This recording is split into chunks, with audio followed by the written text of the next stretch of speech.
مسلم شریف میں حدیث ہے، نبی پاک صلی اللہ تعالی علیہ وسلم نے صحابہ سے پوچھا تھا، مسلم بخاری دونوں میں، کہ بتاؤ مفلس کون ہوتا ہے، غریب کون ہوتا ہے؟ تو لوگوں نے وہی بات عرض کی جو عرض کرنے کا موقع تھا اور انسانی فہم کے عقل کے قریب بات تھی۔ عرض کی یا رسول اللہ صلی اللہ تعالی علیہ وسلم، جس کے پاس مال و دولت نہ ہو مفلس ہوتا ہے؟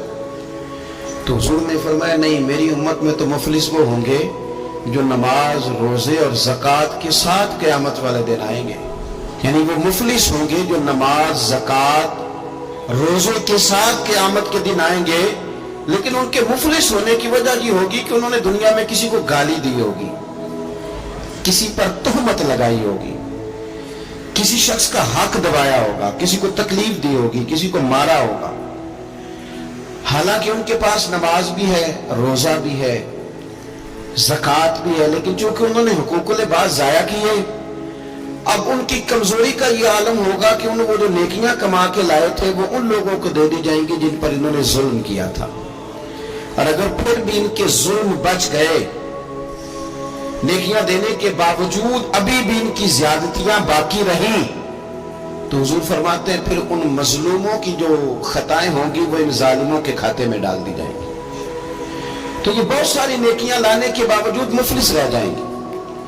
تو یاد رکھیں کہ حقوق اللہ کا معاملہ اپنی جگہ پہ وہ بڑا سخت ہے۔ اب ہمارے ہاں یہ ہوتا ہے کہ توازن نہیں قائم رکھا جاتا۔ کچھ لوگ تو ایسے ہیں جو سمجھتے ہیں نماز پڑھ لی ہے، میں نے روزہ رکھ لیا ہے، باقی میں ولی اللہ ہو گیا ہوں، میں حق نہ بھی ادا کروں۔ اور کچھ معاذ اللہ اس طرح کے ہیں جو کہتے ہیں کہ نماز کی تمہیں پڑھی ہے، باقی کام تو بھائی آپ نماز کو بھی ہلکا نہیں سمجھ سکتے، یہ رب کی عبادت ہے۔ آپ اللہ کی بارگاہ میں جھکنے کو معمولی بات سمجھتے ہیں۔ آپ توازن قائم رکھیں گے، نماز پڑھیں گے تو وہ بھی پورے ذوق کے ساتھ پڑھیں گے، عبادت کریں گے تو پوری توجہ کے ساتھ کریں گے، نفل ادا کریں گے تو پورے انہماک کے ساتھ، شوق کے ساتھ، ذوق کے ساتھ۔ قرآن پاک سے آپ مکمل پیار کریں گے، محبت کریں گے، خلوص کے ساتھ پڑھیں گے۔ لیکن حقوق العباد کا معاملہ اس کا بھی پورا خیال رکھا جائے گا۔ یہ دیکھیں نا، کچھ چیزوں کا تعلق عظمت کے ساتھ ہوتا ہے اور کچھ چیزوں کا تعلق ضرورت کے ساتھ ہوتا ہے۔ اللہ تبارک و تعالیٰ کی جو عبادت ہے وہ اس کی عظمت کے لیے ہے کہ رب عظمتوں والا ہے، وہ حق رکھتا ہے کہ اس کی عبادت کی جائے، اسی بھی کی شان ہے کہ اس کے سامنے جھکا جائے جو کہ وہ عظمت والا ہے۔ لیکن اللہ کو عبادت کی ضرورت ہے۔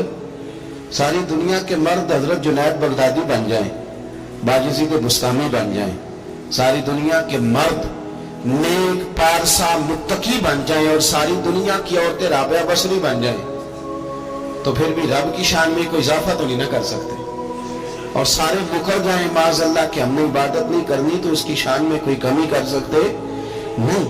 تو اللہ کی عظمت ہے، شان ہے، اللہ کو عبادت کی ضرورت نہیں ہے، یہ اس کی عظمت ہے کہ اس کی بندگی کی جائے۔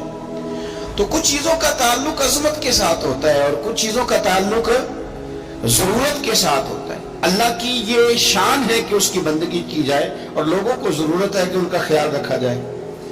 اللہ کی تو شان ہے کہ رب کی عبادت کی جائے، اور بھوکے کو ضرورت ہے اسے روٹی کھلائی جائے، پیاسے کو ضرورت ہے کہ اسے پانی پلایا جائے۔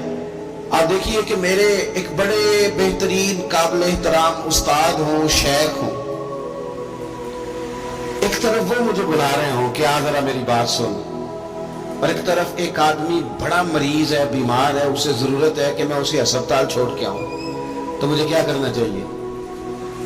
وہ جو مر رہا ہے نا اسے ہسپتال پہنچانا چاہیے، اس لیے کہ بزرگوں کی تو عظمت ہے، میں نہ بھی جاؤں گا تو ان کی شان میں کوئی کمی، لیکن اس کو میری ضرورت ہے، یہ ضرورت مجھے پوری کرنی ہے۔ چلے میں بات اور کھولتا ہوں، زیادہ سمجھ میں آ جائے، شاید اس طرح زیادہ سمجھ میں آ جائے۔ ایک بزرگ ہیں، انہوں نے وضو تازہ کرنا ہے، ان کو پانی کی ضرورت ہے، اور پانی ایک کٹورے میں ہی ہے، صرف ایک برتن میں پانی ہے، انہوں نے وضو تازہ کرنا ہے، اور قریب ایک شخص ہے جو پیاس سے مر رہا ہے۔ بزرگ آواز دیتے ہیں کہ میاں آنا ذرا وضو کرانا، اور وہ کہہ رہے یار میں مر جاؤں گا چند قطرے نہ ملے۔ اب شریعت کا حکم یہ ہے کہ وضو نہیں کرانا، پیاسے کو پانی پلانا ہے۔ یہ آپ بات کو سمجھے۔ اب ذرا بخاری مسلم کی وہ حدیث سنیں کہ نبی پاک صلی اللہ تعالی علیہ وسلم فرماتے ہیں قیامت کے دن رب فرمائے گا ایک بندے سے کہ میں بھوکا تھا تو نے مجھے روٹی کیوں نہیں کھلائی؟ رب فرماتا ہے کہ میں پیاسا تھا تو نے پانی نہیں پلایا، کپڑے لے کے تو آیا ہی نہیں، مجھے کپڑے پہنانے چاہیے تھے۔ تو بندہ عرض کرے گا مالک تو کھانے سے پینے سے پہننے سے پاک ہے۔ تو رب فرمائے گا وہ جو تیرے پڑوس میں بندہ بھوکا تھا تو بندہ تو میرا ہی تھا نا، وہ جو تیرے جاننے والوں میں آدمی پیاسا تھا تو وہ تھا تو میرا ہی بندہ۔ بھائی غور کریں گے آپ بات پر، آپ حقوق العباد کا جو مسئلہ ہے نا اس کو آپ سمجھیں۔ ہم لوگوں نے سمجھ لیا کہ بس ٹھیک ہے کھل کے میں حاجی صاحب کہلاؤں، کھل کے میں صوفی صاحب کہلاؤں، مجھے لوگ معلم کہیں، مجھے لوگ صاحب تقویٰ کہیں، اور مجھ سے لوگ ڈگری لیں، میں لکھ کے دوں تو کوئی نیک ہوگا، میں لکھ کے دوں تو کوئی نمازی ہوگا۔ یوں نہ کر، رب کے بندے ہیں، ان سے پیار کرنا سیکھ، اللہ کی مخلوق کے بارے میں اپنا رویہ نرم کر، اپنے معاملات کو صاف کریں، لین دین کے معاملات کو کلیئر رکھیں۔ لا تاکلوا اموالکم بینکم بالباطل، ایک دوسرے کا مال باطل طریقے سے نہیں کھانا۔ تیری نماز تجھے روک دے، تو نماز پڑھ کے نکلے تو خیال آئے کہ میں نے جھوٹ نہیں بولنا، تیری نماز تجھے روک دے کہ میں نے لقمہ حرام اپنے قریب نہیں آنے دینا۔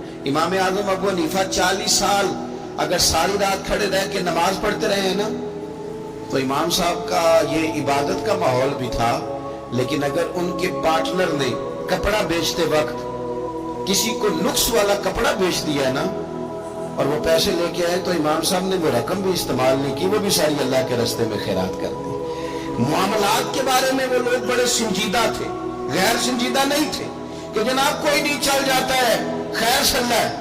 رزق کا جب تک آپ کا معاملہ صاف نہیں ہوتا، رزق کا مسئلہ جب تک ٹھیک نہیں ہوتا تب تک تو دعائیں قبول نہیں ہوتی، نماز میں لذت نہیں آتی۔ نبی پاک صلی اللہ علیہ وسلم نے فرمایا پراگندہ حالت ہو، پھٹا پرانا لباس ہو اور انسان بکھرے بالوں سے تڑپ تڑپ کے بھی دعا مانگے، اس کی دعا اس لیے قبول نہیں ہوتی کہ اس نے جو کپڑے پہنے ہیں وہ حرام پیسوں کے، جو روٹی کھائی ہے وہ کسی کا مال لوٹ کے کھائی، جو پیا ہے وہ کسی مسکین کا مال کھا پی گیا، اس کی دعا کیسے قبول ہوگی؟